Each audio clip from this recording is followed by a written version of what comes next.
Yo, what is going on, everyone? My name is Nick, or the Notorious Fantasy Edit. Today's video, I'm bringing you guys my buy or sell for the first round ADP of your 2020 fantasy football drafts. Now, what does this mean? It pretty much means, will I draft or avoid a player at the given draft position inside of the first round? So I'm talking about all 12 players going inside of the first round via ESPN's ADP, and talking about whether I would select them at that spot or look for another player at that given spot. So obviously this idea, if you guys are on YouTube and you guys watch a lot of YouTube videos about fantasy football, Fantasy Headliners does this video every single year, and just want to give a shout out to them because this is their idea, and I did kind of steal it here, but that's a-okay because it is going to be a great time today. Before I get into my buy or sell of first round ADP for fantasy football 2020, I'd like to ask you guys, could please go down below and click that subscribe button. It's free, and I put out content every single day to help you guys win that 2020 fantasy football championship. While you're down there, check out my Patreon as well. $7.50 for my draft guide and a whole bunch of other nice information on there to help you guys get an even better idea of how to win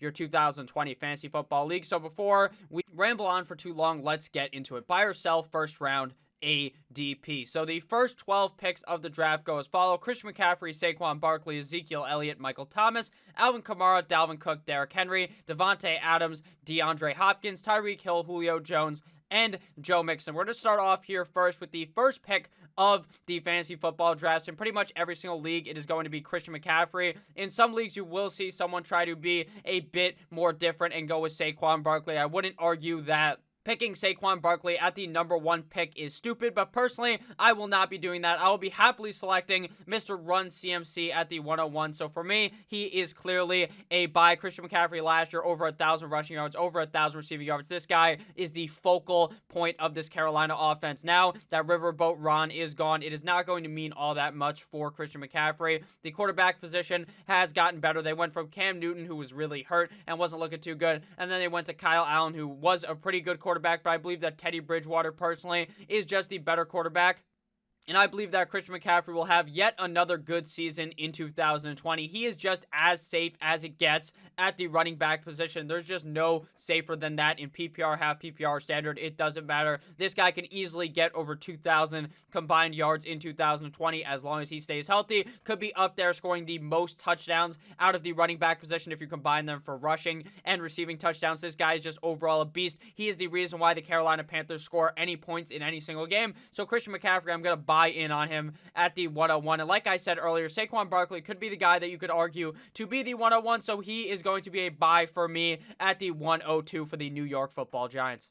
With the second year of Daniel Jones being the starting quarterback of the New York Football Giants, I think that Saquon Barkley is going to continue to improve. It seems like their new head coach is just completely fired up. I don't know if you guys saw that fucking video of this Joe Judge guy. He's talking to these players. He's getting me fired up, and I'm not even a Giants fan. He's talking like he ate nails for goddamn breakfast. He's firing the boys up, and I think Saquon Barkley is going to have an excellent season. This offensive line could be folded like a fucking table in Buffalo that people jump through, and it would not matter at all for me. Saquon Barkley is just an absolute freak of nature. Last year, he didn't finish this high because he ended up getting hurt and missing a couple games, but the freak motherfucker Saquon Barkley, instead of missing 5-6 games, only misses 3.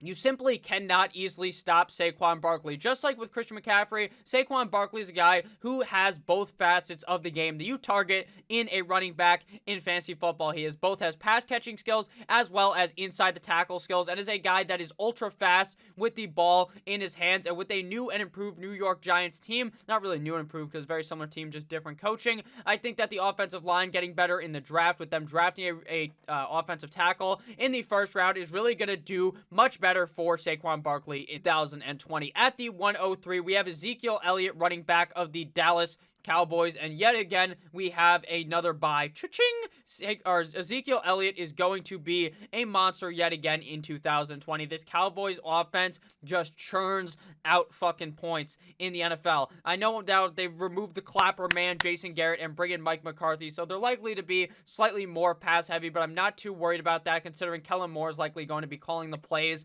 for that offense. Last year, he was dialing up some beauties for Mr. Ezekiel Elliott. Now, Ezekiel Elliott is going to be a guy who's going to get vultured a couple of times by Dak Prescott because Dakota Prescott just takes the ball and moseys on into the end zone probably 5 times every single year.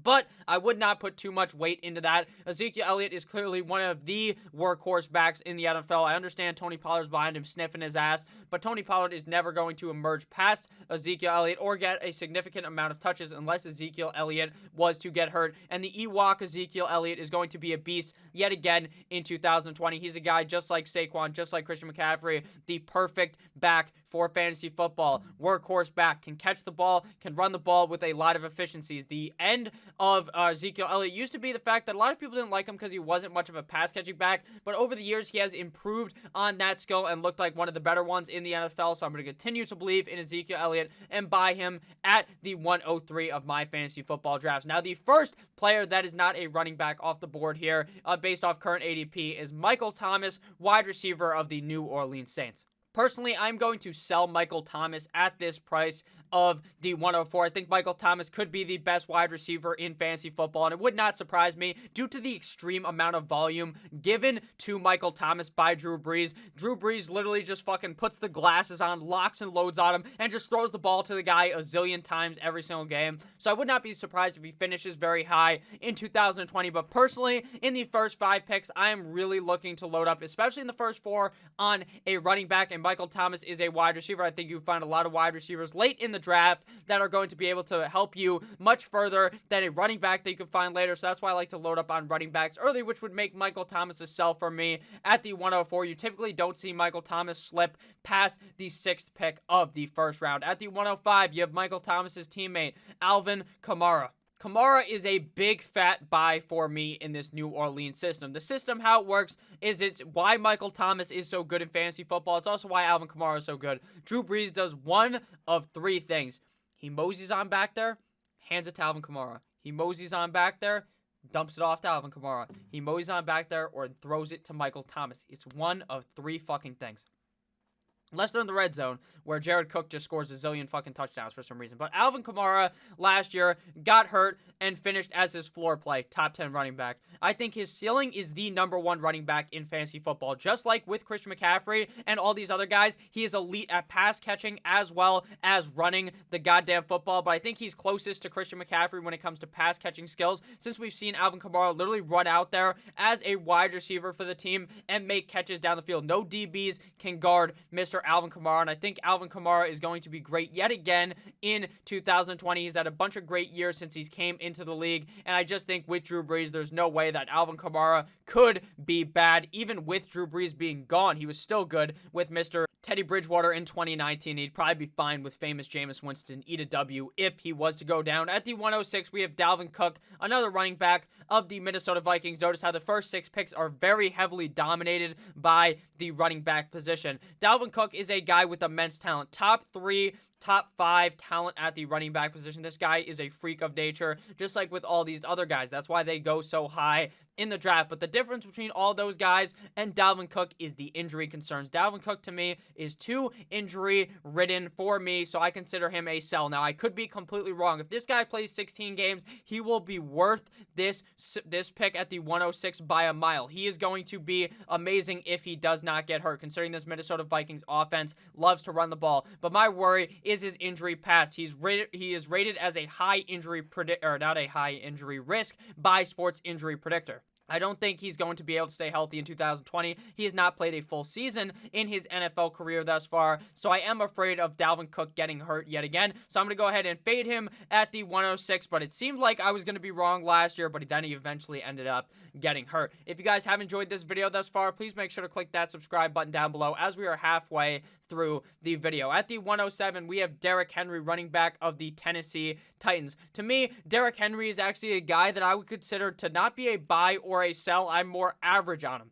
I have another running back ranked ahead of him, as well as I just have another running back ranked ahead of Derrick Henry, just like with Dalvin Cook, that I would prefer to him, that we are going to be talking about later. But with that said, Derrick Henry is a super safe pick, so for all intents and purposes, he is going to be a buy for me. Now, he's not going to be a guy that's going to catch 30-plus passes like any of these guys behind him. Or I should say that went in front of him. He's like one of those statues that's in those Greek museums. That's what he has for hands. He has stone fucking hands. He can't catch the ball worth shit, but it doesn't matter. Because Derrick Henry could easily repeat as the leading rusher yet again in the NFL. This Tennessee Titans offense loves to run the goddamn ball, and that is going to be a huge benefactor to Derrick Henry scoring a zillion points. And Derrick Henry's point total went drastically up like the park with the dinosaurs when Tannehill was starting, and Tannehill should be able to be the starter all of this season as long as he doesn't get hurt. So I think Derrick Henry is going to have yet another great season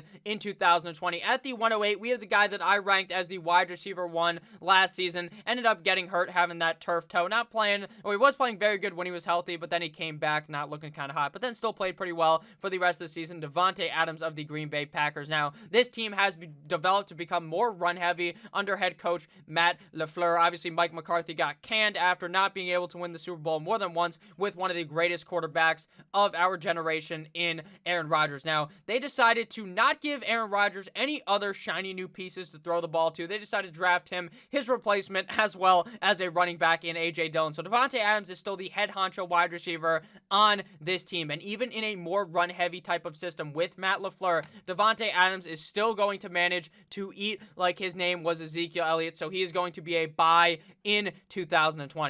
Even in a run-heavy system, Aaron Rodgers is going to heave the ball to this man. He's going to score a bunch of touchdowns. He's had multiple seasons in the NFL scoring 10-plus touchdowns. The only year where that hasn't happened was actually last season. So I think Davante Adams returns to form and is one of those guys that is leading in the touchdown total for the wide receiver position. Davante Adams is an absolute beast. And with Aaron Rodgers, there is no stopping Davante Adams, even with the coaches trying to kind of crank him back and make him not play, or not really not make him play as well, but just not give him as much opportunity. It doesn't matter because Davante Adams is a goddamn target machine in Green Bay. At the 109, we have DeAndre Hopkins, another guy that was arguably one of the best wide receivers for fantasy football purposes to draft, and finished as one of the best wide receivers, DeAndre Hopkins. Now, DeAndre Hopkins hit us with a skirt. He went in absolute reverse because Bill O'Brien decided to trade him for David Johnson, which made absolutely no sense to most people who are NFL fans, including myself. But hey, now he is in Arizona.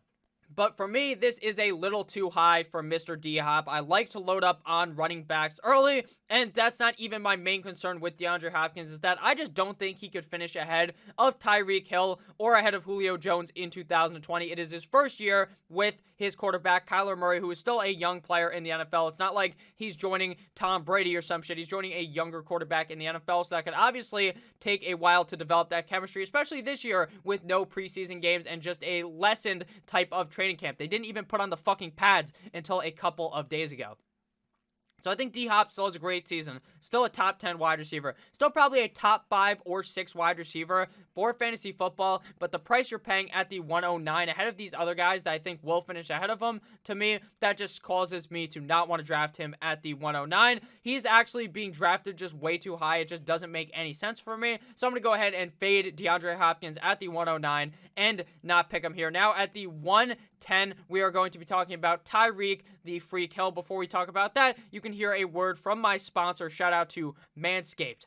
Fantasy football draft season is upon us, and due to quarantine, it's very possible that you might have Zeke's haircut down there in your pants. That's why our partners at Manscaped have partnered with us to make sure you don't gamble on shaving your balls the same way you are going to be gambling on football this season. When it comes to men's hygiene, Manscaped is as safe as drafting Christian McCaffrey in a PPR league. Now, I understand that shaving your balls is not the most fun topic to have. You might end up going down there and just completely nicking that shit, and it looks like a murder scene in your bathroom. You don't want to be having that. That's why the lawnmower offers skin-safe technology to make sure that you are safe when you are shaving your balls. So make sure to use code NOTORIOUS on manscaped.com for 20% off. Make sure you use it. It is a great product. And now back to past Nick in the video. And we are back with the 110 pick of Tyreek Hill. Now, Tyreek Hill is one of the only players that you can legitimately completely destroy your week just putting this guy in your lineup. It's like Christian McCaffrey,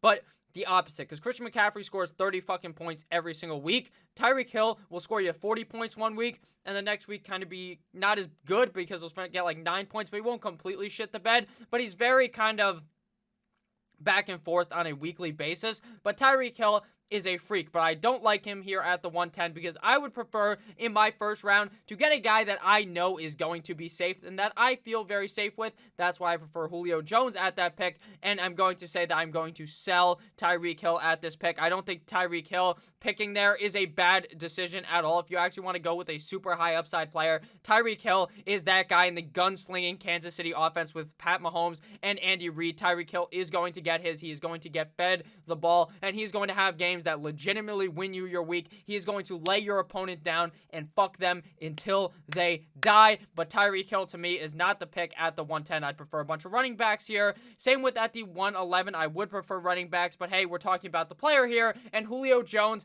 at that current ADP is an absolute fucking steal. I think he's better than D-Hop and Tyreek Hill for fantasy football in 2020. I have Julio Jones ranked as my wide receiver number 3 on the season. The Atlanta Falcons offense is based upon one word, and the word is 4 letters long. P-A-S-S. Pass the fucking ball. Dan Quinn and Coach Dirk Cutter snort some lines before every single game and get the boys fired up to throw the ball a million fucking times. They were the most pass-heavy team in the NFL last year, and they are the only team that I could really see just returning and doing the exact same shit, throwing the ball, maybe even more than they did last year. The weapons on this team is unreal. Julio Jones with an emerging Calvin Ridley, with a tight end in Hayden Hurst. Obviously, I'm not a big fan of Todd Gurley, but that doesn't matter because I think they are going to be a super duper pass heavy team. And there is the Matt Ryan theorem that I have developed, which is a good year, then a great year, good year, great year, good year, great year. He had his good year last season. I think we see a great year out of Matty Ice in 2020. Julio Jones is going to be tearing it up yet again. The guy's going to score 5 touchdowns again because he just does not know how to find the end zone. His GPS fucking turns off like Michael Scott and goes straight into the goddamn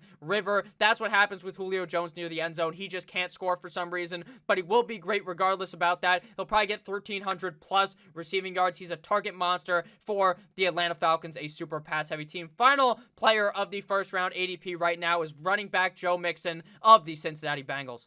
Now, if you guys are not new here and you know me, you know what the answer is here. It is Joe Mixon.